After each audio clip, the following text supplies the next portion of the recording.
when intention no longer needs translation. For most of human history, intent lived on one side of a gap. On the other side sat execution, slow, mechanical, imperfect. Between them were interfaces, tools, languages, rituals, commands. To act in the world required translation, and translation always introduced friction. Desire had to become instruction before it could become outcome. That gap is thinning, not disappearing, but thinning. As the interface between human intent and machine execution dissolves, something subtle but profound is changing. We are no longer merely using machines. We are beginning to extend ourselves through them. AI is not just accelerating tasks, it is compressing the distance between thought and effect. What once required explicit direction now emerges through context. What once demanded effortful articulation is increasingly inferred. The machine listens not only to commands, but to patterns, preferences, tone, hesitation. It adapts. It anticipates.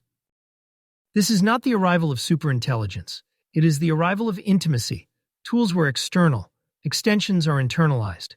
A hammer never learned its wielder. An AI does. And when execution follows intent almost immediately, the limiting factor is no longer capability. It is clarity. The question quietly shifts from "what can I do?" to "what do I truly want to bring into the world?" That shift is destabilizing, because friction used to protect us. Time delays forced reflection, complexity filtered impulse. Effort acted as a moral buffer. Now, with fewer barriers between inner state and outer consequence, the quality of intent matters more than ever. Confusion scales as efficiently as insight. Noise propagates as quickly as meaning. An intimate extension does not correct us, it amplifies us. What we are witnessing, then, is not merely a technological transition, it is a psychological one. As machines move closer to our inner lives, the architecture of the mind becomes part of the infrastructure. Attention is no longer private. Judgment is no longer contained. Restraint and values become upstream inputs into systems that act. The old danger was power without tools. The new danger is tools without self-knowledge.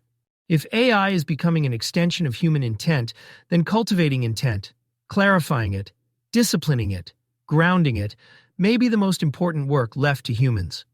Not because machines are taking over, but because they are finally listening. And when something listens this closely, it matters who we are when we speak.